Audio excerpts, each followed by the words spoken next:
It's been a few years, but the Wizarding World finally has a new hero and a new franchise to fall in love with. The first edition to the Fantastic Beasts spin-off series is now in cinemas, delighting fans and critics in equal measure and opening the door to lots of future possibilities, including the forthcoming global Wizarding War, pitting Albus Dumbledore against his terrifying enemy, Gellert Grindelwald. But before we get too far ahead of ourselves, I'm Ben from What Culture, and here are 28 Fantastic Beasts and where to find them Easter eggs and references you must see. Number 28. Hedwig's Song. After the trailers heavily relied on the Harry Potter brand to sell the idea of Fantastic Beasts in a comfortable, familiar way, it shouldn't come as any surprise that the film opens with the famous Potter fanfare. The song, called Hedwig's Song, plays over the Warner Brothers logo before the Fantastic Beasts theme replaces it. Number 27. Gellert Grindelwald. The film opens with an ominous shot of several wizards being evaporated away into nothing, and the reveal of the back of a head. We're then quickly shown a montage of newspaper clippings setting the scene, that Gellert Grindelwald is active in Europe, wiping out his enemies and setting the Wizarding World into a panic. Incidentally, given the timing here, it's clear that the devastating magic he wields is thanks to the Elder Wand being in his possession. Number 26. The Bronx Ginger Witch. If you pay close attention during the opening, you'll see mentions of some recognizable names and creatures, including one headline that reads, The Bronx Ginger Witch, which is an oddly random thing to appear among stories dedicated to Grindelwald. But it could well be a nod to New York's most famous real-life witch. Lady Rhea is the flame-haired patron of the Bronx Botanica, and is an important figure in white witchcraft in the Bronx. Number 25. The Importance of 1926. The film opens in 1926, right in the middle of the bustling Flapper period, which is an important year in the Harry Potter universe. This was, of course, the year that Tom Marvolo Riddle was born. Obviously, it's important that we all immediately draw the parallel between the two dark wizards who would go on to define the two biggest Wizarding World wars. Number 24. The Second Salemers. Mary Lou Bearburn, possibly the greatest and silliest name in the entire franchise, is introduced early to the film, leading a protest against magical activity under the banner of her militant group, the Second Salemers. The group, otherwise known as the New Salem Philanthropic Society, are a pious, fanatical, no-mage society seeking to expose and destroy wizards and witches. Interestingly, the first shot of the interior of Mary Lou's house seems to show that her doors feature a particularly Wiccan-looking symbol on their back, foreshadowing that one of the characters is not who they seem to be. Number 23. You seem like a seeker. When Newt Scamander comes face to face with Mary Lou Barebone, she challenges him on why he has joined their meeting. He was drawn there accidentally and says he was just passing, only for her to say he looks like a seeker, as in someone seeking the truth. He's a little taken aback and proclaims that he thinks he's more of a chaser. Quidditch joke. Number 22. Hufflepuff Pride.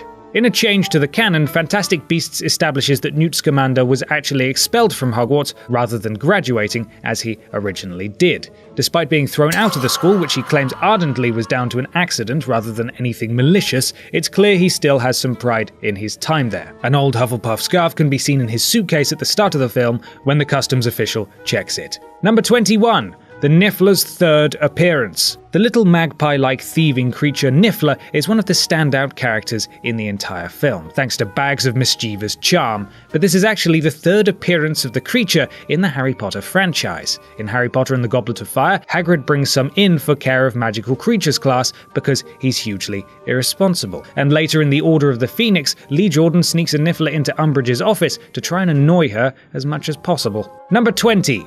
Newt's Hagrid link.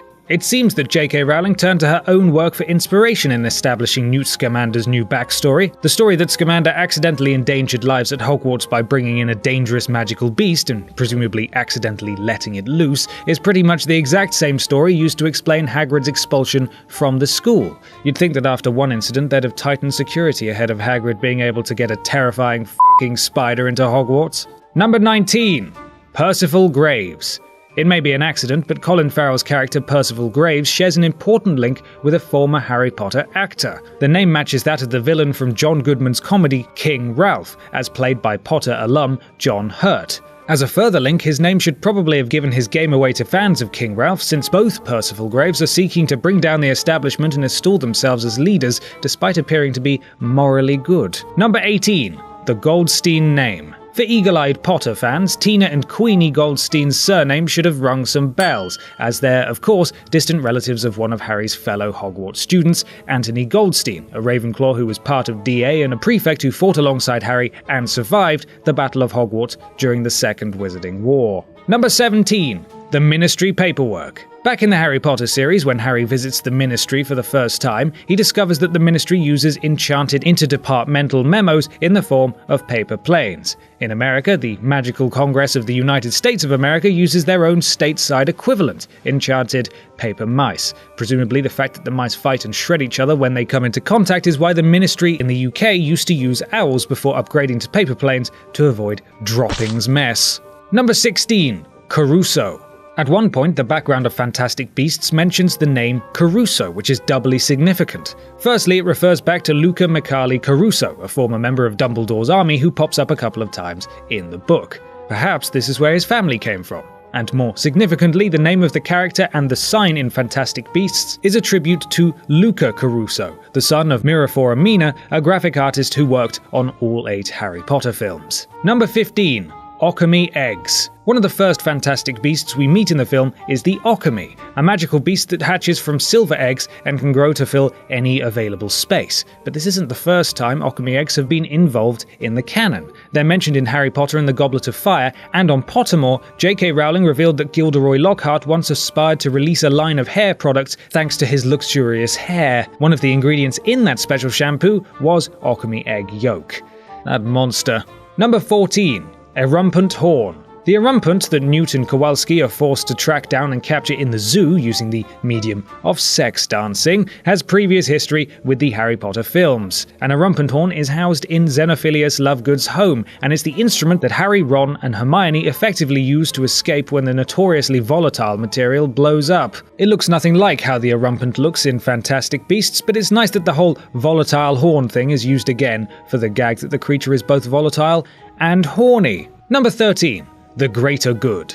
At one point, Grindelwald gives away his own game while he's in disguise as Graves when he accuses Newt Scamander and his associates of doing precisely what he himself is looking to do, i.e. pulling down the curtain of deceit between no-mags and wizards. Even more specifically, Graves uses a line suggesting that Scamander is willing to kill a few thousand for the greater good, which is a direct reference back to what would become Grindelwald's slogan, which Dumbledore actually coined for him.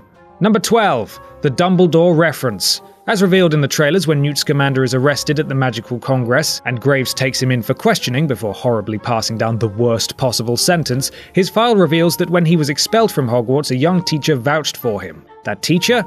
Albus Dumbledore, who has clearly always had a thing for collecting promising broken toy characters. It's a nice callback to him, and also a tease to Graves' real appearance. Maybe he reacts so badly to him immediately because his great enemy once liked him. Number 11. The Deathly Hallows. As if he wasn't content with teasing that he's actually Grindelwald, Graves also hands over a Deathly Hallows pendant necklace to Credence Barebone to help strengthen his will to help him find the Obscurial. This necklace is the same one worn by Xenophilius Lovegood in the Deathly Hallows Part 1, when Harry, Ron, and Hermione go to visit. Number 10. Newt's Dragon. When he's asked what he did during the Great War by Kowalski, Newt said he was working on the Eastern Front with dragons. Does that mean he was fighting in some secret war campaign? If so, that needs to be a film immediately. Anyway, the specific dragon that he mentions is the Ukrainian Ironbelly, an important breed in Harry Potter lore. It's this creature that guards the bowels of Gringotts and the Lestrange Vault in the Deathly Hallows. Number 9. Frank the Thunderbird. Thunderbirds are mythological creatures with lizard-like features, whose apparent real-world first sighting was in Arizona, hence Newt's attempt to return Frank home. His look is also purposefully based somewhat on Fawkes' appearance in the Harry Potter films. Incidentally, the Thunderbird is not included in the Fantastic Beasts book, so presumably Scamander decided to keep it secret to try and preserve the species. Or, it's just a prequel changing canon again. Number 8. The Grindylow. When Kowalski is walking around Newt's enchanted suitcase, discovering all the Fantastic Beasts in his collection, he comes across a section with creatures living in small self-contained bubbles of water and a large underwater tank. Eagle-eyed fans of the series will be able to spot a Grindylow, the creature that attacks Harry when all looks lost during the water trial in the Triwizard Tournament. Number 7. The Hogwarts Joke. As well as the throwaway mention of Dumbledore, it wouldn't have been right for Hogwarts to be left out entirely. Obviously there's mention that Newt was expelled, but later when Tina brings up Ilvermorny being the greatest magical school in the world, Newt takes offense and says that the title belongs to Hogwarts. As an indication that there is a rivalry between the two schools, Tina's response is a barbed hogwash. I suppose you could call it a shit school for witches and wizards for wankers. Hashtag shit school for witches and wizards for wankers. Ugh. Number 6. No bigger than a Bowtruckle. Obviously Niffler is the real Fantastic Beasts MVP, but he's pushed hard by Pickett the Bowtruckle, the stick insect-like creature who helps Newt Scamander escape from the execution room at Magical Congress. His appearance actually adds to a famous line from an earlier Harry Potter film, when Hagrid refers to carrying Harry to Privet Drive when he was no bigger than a Bowtruckle. Obviously Harry was not that small, but it's clearly an affectionate phrase. Number 5. Merlin's beard. As established in the Harry Potter films, Merlin's beard is basically the Wizarding World's version of a dirty swear. The exclamation was used by Amos Diggory when he first meets Harry in the Goblet of Fire, and also by Horace Slughorn when he is discovered by Dumbledore at the start of The Half-Blood Prince, hiding disguised as a chair. To keep up the phrase's popular use, Newt uses it in Fantastic Beasts as well. Number 4. Billywig. The creatures that escape from Newt's suitcase include a little blue creature. This is a billywig, the winged insect that is native to Australia, and we've heard of them before. In another link to the Lovegood family, it's revealed in the Deathly Hallows that Xenophilius Lovegood created his own version of Rowena Ravenclaw's diadem using dirigible plums, Raxpert siphons, and billywig wings. Number 3. Leda Lestrange. After Newt invites Tina and Queenie into his suitcase, not your most conventional sentence that, the latter finds a photograph that is clearly dear to him, reading his mind to discover that she's called Leda Lestrange. Lestrange is obviously a member of the family that Bellatrix Lestrange later marries into, and was a close friend of Scamander's at Hogwarts. Presumably she was a Hufflepuff too, despite her family's later affiliation with Slytherin.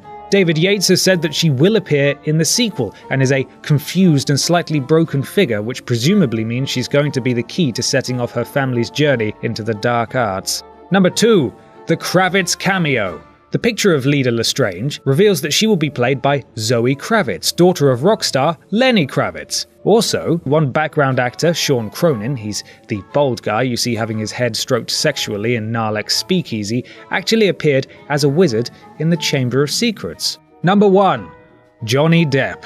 The end of the film confirms what was suspected in the last few days before release, that Johnny Depp appears as Gellert Grindelwald. Interestingly, there are a couple of links between Depp and other Wizarding World actors. First, he's playing Grindelwald, who was previously played by Jamie Campbell-Bower in The Deathly Hallows Part 1, and they appeared together in Sweeney Todd. And perhaps most intriguingly, this is the second time in which Depp and Farrell have played two versions of the same character. The same happened in the Imaginarium of Dr. Parnassus, when both actors stepped in to fill in for Heath Ledger after his death. And that's our list. Are there any Easter eggs or references we missed off? Let us know in the comments below, and don't forget to like, share, and subscribe. You can even follow me here on Twitter if you fancy.